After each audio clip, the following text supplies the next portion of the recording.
Alright, you guys have been schooling me in the comments of my recent videos, teaching me a ton of new things I didn't know.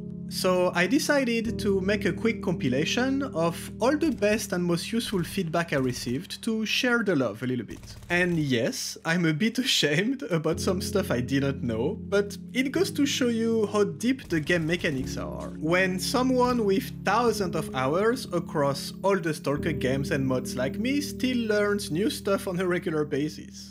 I actually think that most experienced players have their way of playing the game, and it's definitely my case. And we stick to what we know and what we like to do through our different playthroughs, like a routine in a way. And that will inexorably make us miss or simply ignore some efficient or useful mechanics we just never heard about or forgot. Alright, it's starting to sound like I'm making some excuses, enough with that.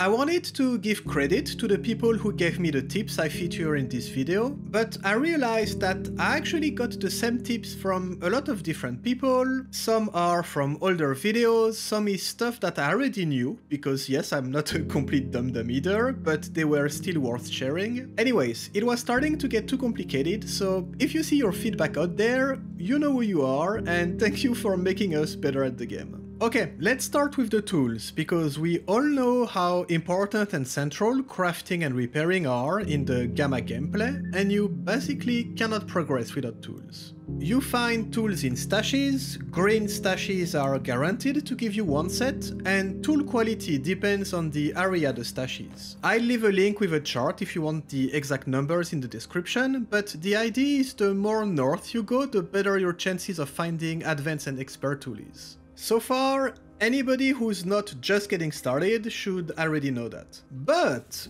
if you're unlucky finding tools in stashes because RNG and have a hard time progressing early game, this guy in Yentar will exchange you basic toolsets for vodka. And vodka is very easily looted or bought from traders, so you can get a basic set of tools very fast with him early game. Then after that, if you struggle finding advanced tools, you can actually craft them with basic set of tools. I personally like finding them organically by getting and looting as many stashes as I can, as you will find in them a ton of weapons, armors and items to help your progression at the same time, but if for some reason you want them right now, just craft them.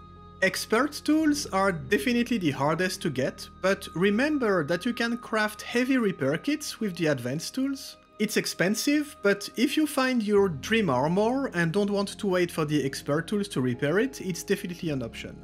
And always try to take the document recovery quest when you're in the north. It spawns a stash for the mission automatically, so it's always an extra chance to get the expert tools. Okay, you probably already know that all detectors are not born equal, and the basic detectors will not detect the rare artifacts. So it's always better to upgrade your detector before starting artifact hunting, at least if you want to do it seriously. And here I was convinced that you needed at least the Veles detector to be able to detect all the artifacts, which is a pain because it's gated behind the expert tools. But actually turns out that the Grizzly detector is enough for everything. And that's a great thing, because it's pretty easy to get early through crafting, and on top of it it's designed to be used with NVGs, which is a really nice feature. The best time to go hunting for artifacts is just after an emission, so if it turns out that you need to do it at night, using the Veles or the Svarog with NVGs is a real pain, but with the Grizzly it's smooth sailing. I had no idea about all this, so at least for me it's huge to discover this, as I loved artifact hunting. I'm just wondering, what's the point to upgrade to the Veles or the Svarog now? Yes, on the Svarog you can see the anomalies on the screen, but if you can detect everything already with the Grizzly, I don't know, it seems a little bit weird, but sure, let me know if you know. I like getting a hunter's kit as soon as I can in any of my playthroughs to get extra mutant parts every time I skin a mutant. They're amazing early to complete missions, sell for good money, or just for cooking. The only issue is that the extra carry weight it gives you is not that great, and as soon as you can craft a good backpack, you will want to use it instead of the hunter's kit. What I didn't know, or forgot actually, is that you can still equip your new backpack and keep the hunter's kit in your inventory, and you're still gonna have the bonus. It still works even if you're not equipping it. It actually literally says it in the description of the item, but who reads this, right? Anyways, it's good to know if you want to carry more loot and still keep the bonus. Okay, let's quickly talk about money here. So, Butcher give the best prices for mutants, meats and parts. Ecologists are the best for artifacts. Technicians are the best for all the attachments, like silencer, scopes and so on, and all the ammo. And Skinflint in the Freedom Base in army warehouses give the best prices for drug making kits actually, and other parts that technicians won't buy from you. I'm gonna leave a small spreadsheet in the description if you want to check the prices. I didn't cover everything, but the important stuff is in there. I generally sell all the PDAs I find to get some extra cash. By the way, always remove the batteries from them before selling them, because free batteries. But I didn't know that you can actually disassemble them. I never tried because I always sell them, but they're actually a very good source for components to craft and upgrade your devices if you need to, so that's good to know. A weapon you find or you just looted in very bad condition will not just jam very often when you try to use it, but its damage is actually reduced depending on the condition of the barrel, which can be a lot if it's in a really bad condition. So let's say that it's early game and you're ready to use pretty much anything you find. Make sure that the barrel is at least in decent condition if you want to use it. You can survive jams in a fight, but not doing any damage, even if you land your shots, will get you killed, and it's a waste of precious ammo.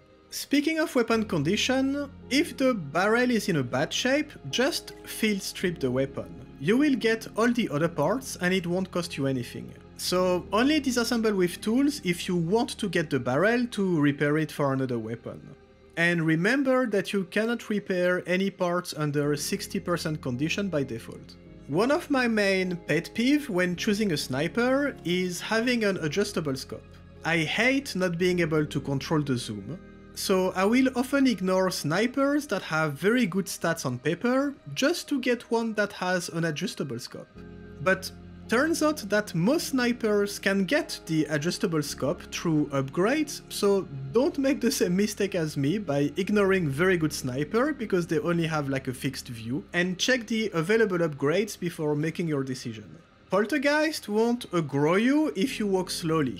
It can be a lifesaver in some of the labs, and I cannot believe I learned about this just recently.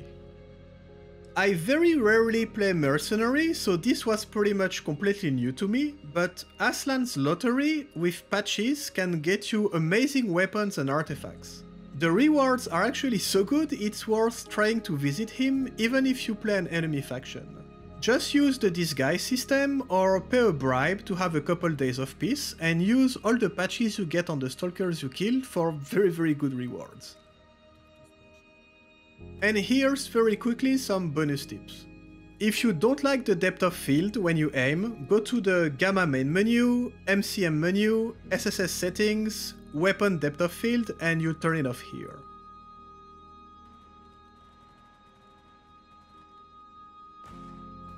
In the video options, if you turn the sun shadows to medium, it will get rid of the weird shadow moving stripping around. It's on low by default and that's an easy fix for this issue.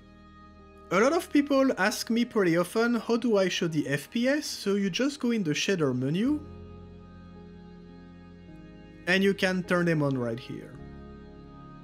Okay, I think that's it for now. If you have other cool tips and tricks, please share them in the comments. Like, I'm sure a lot of people want to know them, and I'm actually very happy to learn new stuff, even after all these years playing these games.